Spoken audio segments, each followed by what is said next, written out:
নমস্কার বন্ধুরা।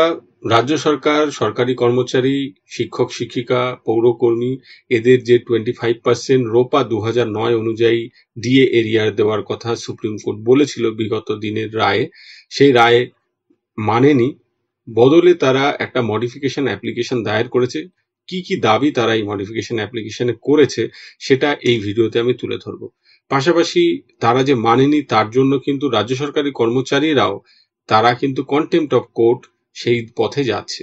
তো রাজ্য সরকারের এই মডিফিকেশন অ্যাপ্লিকেশনে কি কি দাবি করেছে, সেই মূল যে দাবি এইগুলো কিন্তু আগেই আলোচিত হয়েছে, কিন্তু এক প্রকার সময় নষ্টের জন্য রাজ্য সরকার করেছে। কি কি দাবি না, রাজ্য সরকার তারা যেহেতু এমপ্লয়ার, তাদের ইচ্ছাধীন থাকবে ডিএ দেওয়ার বিষয়টা। এআইসিপিআই অনুযায়ী ডিএ দিতে হবে, সেটা যদি জোর করা হয় তাহলে সেটা লিগালি এমপ্লয়ারের ক্ষেত্রে ফ্যালাসিয়াস হয়ে যাচ্ছে, মানে এটা মেনে নেওয়া সম্ভব নয়, এরকম একটি বিষয়। পাশাপাশি পে কমিশন বা সেন্ট্রাল গভর্নমেন্ট হোক, রাজ্য সরকার হোক, যে পে কমিশন যদি কোনো রেকমেন্ডেশন করে থাকে সেটা রাজ্য সরকারকে বা সেন্ট্রাল গভর্নমেন্টকে মানতেই হবে, এমন কোনো বাধ্যবাধকতা নেই। কিন্তু যখন রাজ্য সরকার মেনে নেয় সেই রেকমেন্ডেশনটা, তারপর বাধ্যবাধকতাটা ইমপ্লিমেন্ট হয়ে যায়। যা হোক, এটা তাদের দাবির মধ্যে আছে। State government can not be compelled to comply the DA rates being paid by the central government, অর্থাৎ রাজ্য সরকার, কেন্দ্র সরকার যে ডিএ দিচ্ছে সেই হারে ডিএ দিতে হবে এইটা বলা যায় না, এবং এটা বললে কিন্তু ফেডারেল স্ট্রাকচার যেটা কনস্টিটিউশনে আছে সেটাকে ভায়োলেট করা হবে। Rules framed by state fixing its own rate, mode and manner of payment of DA and memoranda issued thereunder from time to time cannot be indirectly rendered infractious by compelling it to adapt the same rate of DA fixed by the central government. অর্থাৎ বলতে চাইছে central government যে হারে DA দিচ্ছে সেই হারে সেই রেটে ডিএ দিতে হবে, এইটাকে ফিক্স করে দেওয়া যায় না। মোদ্দা কথা হচ্ছে রাজ্য সরকার নিজের ইচ্ছা মতন ডিএ দেবে, তার সপক্ষে যুক্তি সাজিয়েছে।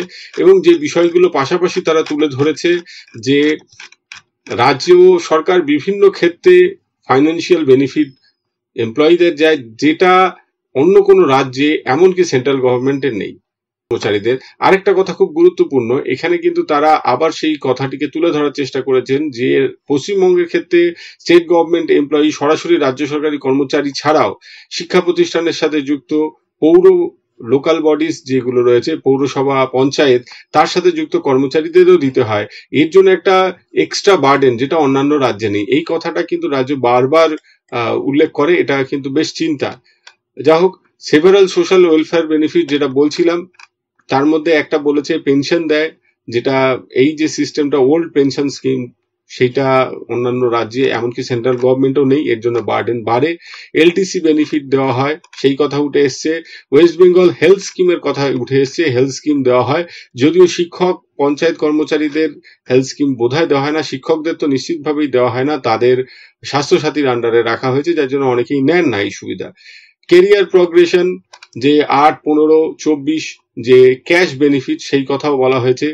সিসিএল, সব থেকে হাস্যকর, সিসিএল আর পিসিসিএল, প্যাটার্নিটি কাম চাইল্ড কেয়ার, যেটা এইগুলোর কথাও বলা হয়েছে যে এই সুবিধাগুলো দেয়। তো কোন রাজ্যে সিসিএল বা পিসিসিএল দেয় না আমার জানা নেই, আপনাদের জানা থাকলে অবশ্যই কমেন্ট করবেন। অ্যাডিশনাল কম্পেনসেটরি লিভ, বিভিন্ন ধরনের কম্পেনসেটরি লিভ দেওয়া হয় পুলিশ, হেলথ, ফায়ার, মিউনিসিপ্যাল ডিপার্টমেন্টে যেহেতু বাড়তি কাজ করতে হয়, তাদের অ্যাডিশনাল যে কম্পেনসেশন সেটা দেওয়া হয়। আবার বিডিওদের, তাদের ক্ষেত্রে 30 দিনের বাড়তি মাইনে এবং ডিএ দেওয়া হয়, এই কথাও উল্লেখ করেছে। এবং পাশাপাশি যেটা জানিয়েছে যে শুধু এদের মাইনে দেওয়া নয়, এই সমস্ত অফিসে যান চলাচল, তাদের বিভিন্ন ফেসিলিটি গুলো মেনটেনেন্স করা, অফিস চালানো, ট্রাভেল, বিভিন্ন ভাড়া দেওয়া, অন্যান্য বিবিধ খরচ, সেটাও রাজ্য সরকারকে বহন করতে হয়। এখন রাজ্য সরকার কি বলতে চেয়েছে এই জায়গাটা থেকে পরিষ্কার না। বিভিন্ন সরকারি অফিস তো সরকারি খরচেই সেগুলো মেনটেন হবে, এটাই স্বাভাবিক। তো এটা বুঝতে পারা যাচ্ছে না, কিন্তু যা হোক তারা বলেছে the release of funds by government of India, অর্থাৎ আবার সেই কেন্দ্রের বঞ্চনা। কেন্দ্র যে বিভিন্ন ফান্ড দিচ্ছে না, বিভিন্ন টাকা আটকে রেখেছে, কোন খাতে কত টাকা আটকে রেখেছে তার হিসেবও পেশ করা হয়েছে। তার জন্য রাজ্য সরকারি কর্মচারীদের ডিএ দেওয়া যাচ্ছে না, এটা একটা বড় যুক্তি হয়ে দাঁড়িয়েছে। The financial structure of central government and the state are different, এটা তো সকলেই জানে, কিন্তু সমস্ত স্টেট যেখানে ডিএ দিচ্ছে, পশ্চিমবঙ্গ ভারতের অন্যতম একটি রাজ্য যারা কিন্তু ডিএ দিচ্ছে না, বা এত পিছিয়ে খুব কম রাজ্যই রয়েছে। এআইসিপিআই অনুযায়ী সমস্ত রাজ্যে ইনফ্লেশন একইভাবে হয় না, এবং দাবি করা হয়েছে পশ্চিমবঙ্গে অন্যান্য অনেক জায়গা থেকে যে মুদ্রাস্ফীতির হার সেটা কম, তাহলে কেন তারা এআইসিপিআই অনুযায়ী ডিএটা দেবে? এখন এই যুক্তি কোনোটাই টিকবে না। তার কারণ হচ্ছে রোপা 2009 এইগুলো কিন্তু মেনে নেওয়া হয়েছে যে আমরা এআইসিপিআই অনুযায়ী দেব, কিন্তু তা সত্ত্বেও এগুলো বলা হচ্ছে সময় নষ্টের জন্যই বলা হচ্ছে। এখন আমরা পরের যে বেতন কমিশন মাননীয় অভিরূপ বাবু করেছেন সেখানে তো ইচ্ছা মতন করে নেওয়া হয়েছে, সেক্ষেত্রে কর্মচারীদের অনেকটাই কাঠখড় পোড়াতে হবে। সেই পে কমিশনের রেকমেন্ডেশনকে আইনি কাঠগড়ায় দাঁড় করানো এবং তারপর জেতা বা হারা সেই বিষয় তো পরের। তো যা হোক, শেষ পর্যন্ত যেটা বলা হয়েছে এত কাঁদুনি গাওয়ার পর, যে নন অ্যাভেলেবিলিটি অফ ফান্ডস পাওয়া যাচ্ছে না, তারা চেষ্টা করেও ফান্ডস পাননি। এবং আরেকটা কথা বলা হয়েছে, এটা বেশ গুরুত্বপূর্ণ, যে 25% ফান্ড এটা যদি একান্তই কোর্ট মনে করে দিতেই হবে, তাহলে কোর্টের কাছেই জমা থাক। কারণ এমপ্লয়ীদের একবার দিয়ে দিলে সেটা যদি কোর্টের রায় পরবর্তীকালে অন্য কিছু হয়, সেক্ষেত্রে কিন্তু এমপ্লয়ীদের কাছ থেকে উদ্ধার করা খুব মুশকিল, হয়তো এটা সম্ভব হয়ে উঠবে না এই টাকাটা উদ্ধার করা। তাই বলা হচ্ছে যে 25% ফান্ড যদি দিতেই হয়, একান্তই দিতে হয়, কোর্ট যদি মনে করে যে না এটা দিতেই হবে, তাহলে যেন কোর্টের কাছে এই টাকাটা জমা রাখা হয়। এতে নাকি রাজ্য সরকারি কর্মচারীদের খুব একটা ক্ষতি হবে না, তারাও তাদের স্বার্থও নাকি সুরক্ষিত থাকবে। এখন যে টাকা 10 বছর আগে পাওয়ার কথা, সেই টাকা আজকে পেলে যথেষ্ট ক্ষতি ইতিমধ্যে হচ্ছে, আরো 6 মাস পিছিয়ে থাকলে ক্ষতির পরিমাণ বাড়বে বই কমবে না।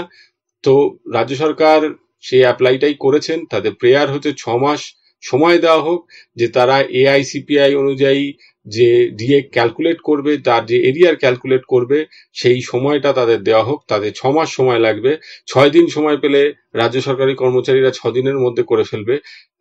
তো এখন যে অ্যাপস বেরিয়েছে তাতে 6 ঘন্টার মধ্যেও হয়ে যাবে হয়তো। 6 মাস সময় কি কারণে লাগবে, এটা সত্যিই খুব বোঝার বিষয়, কেবলমাত্র দেরি করানোর উদ্দেশ্যেই। এবং তা সত্ত্বেও যেটা বলা হচ্ছে, সেই 6 মাস পরও যেটা দেখা যাচ্ছে, বলতে চাইছে মনে হচ্ছে এখানে, যে এই 25% এরিয়ার যেটা ডিএ, সেটা এই কোর্টের কাছে জমা থাকবে, ডিপোজিট করবে কোর্টের কাছে, কিন্তু অনারেবল কোর্টের কাছে, কর্মচারীদের দেবে এমন কথা বলছে না। তো অত্যন্ত সুখবর, আপনারা বুঝতেই পারছেন কত বড় সুখবর। এখন এই মডিফিকেশন অ্যাপ্লিকেশন কতদূর টিকবে বা টিকবে না সেটা সময়ই বলবে, কিন্তু এটা একটা টাইম কিল করার পদ্ধতি বলেই মনে হচ্ছে, এবং এই পদ্ধতিটাই দীর্ঘদিন ধরে হয়ে চলেছে। সত্যিকারে আইনি যুক্তিতে যদি রাজ্য সরকার দাঁড়াতে চায়, এই দীর্ঘদিন ধরে শুধু কোর্টে কেসটিকে পিছিয়ে যাওয়ায়, বড় বড় উকিল দাঁড় করিয়ে এই কেসটিকে কত প্রলম্বিত করা যায়, বিলম্বিত করা যায়, সেই চেষ্টা না গিয়ে সরাসরি আইনি যুক্তি নিয়ে তারা আসতেন। এবং তারাও জানেন, তাদের উকিলরাও জানেন এই কেস জিতবেন না, শুধু কতটা টাইম ডিলে করা যায়। অর্থাৎ এই সময় যেতে যেতে এই যে মূল্য, টাকার মূল্য, তারাও খুব ভালো করে জানেন অনেক কমে যাবে। কমে যাওয়ার অর্থটাই তারা দিতে চাইছেন সময়ের নিরিখে। অলরেডি এটা অনেকটাই লস সরকারি কর্মচারী, শিক্ষক, পৌরকর্মী, পঞ্চায়েত কর্মীদের জন্য। সেই লসের পরিমাণ আরো বাড়াতে চাইছেন কোন রাজ্য সরকার, যারা গণতান্ত্রিকভাবে প্রতিষ্ঠিত সরকার, তাদের এই চাওয়াটা কতদূর সঠিক সেটা তাদের বিবেচনা করা উচিত। আজকে এই পর্যন্ত, সকলে ভালো থাকবেন, সুস্থ থাকবেন, ধন্যবাদ।